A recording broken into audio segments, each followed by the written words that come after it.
તો ગાજવીજ સાથે વરસેલા વરસાદે રાજ્યભરમાં તબાહી મચાવી હતી ત્યારે મોરબી જિલ્લામાં જગતના તાતને પણ હવે પારાવાર નુકસાની ભોગવવાનો વારો આવ્યો છે। જિલ્લાના ખેડૂતો દ્વારા તનતોડ મહેનત કરીને તૈયાર કરેલા પાકમાંથી જ્યારે ઉપજ લેવાનો વારો આવ્યો તેવા જ સમયે કમોસમી વરસાદ ખાબકતા ખેડૂતોના મોઢે આવેલો કોળિયો છીનવાઈ ગયો છે। બીજી તરફ કમોસમી વરસાદે પશુપાલકોના ઘાસચારો સોથ વાળી દીધો છે, જેથી સરકાર દ્વારા સર્વે કરાવીને તાત્કાલિક વળતર આપવા આવે તેવી માંગ ખેડૂતો કરી રહ્યા છે।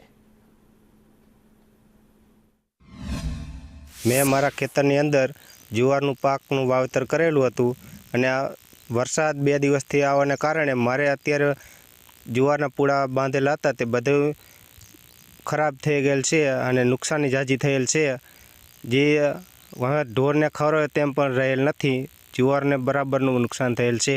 અને મેં બીજા ખેતરની અંદર તલનું વાવેતર કરેલું હતું, તેમાં પણ બધા તલ સૂઈ ગયા છે અને પાક બધો ઓલા ફ્લાવરિંગ સ્ટેજ બધો પૂરો થઈ ગયો છે। નુકસાન અને નુકસાન જ છે નકરું। આની ગણતરી કરી તો બધાય તમામ ખેડૂતોને હજારો રૂપિયાનું નુકસાન છે। અત્યારે અમારી એક જ માંગ છે, આ નુકસાન ઉપર સરકાર કંઈક સર્વે કરાવે અને નુકસાનીનું વળતર ખેડૂતને સહાય કરે એવી અમારી માંગ છે।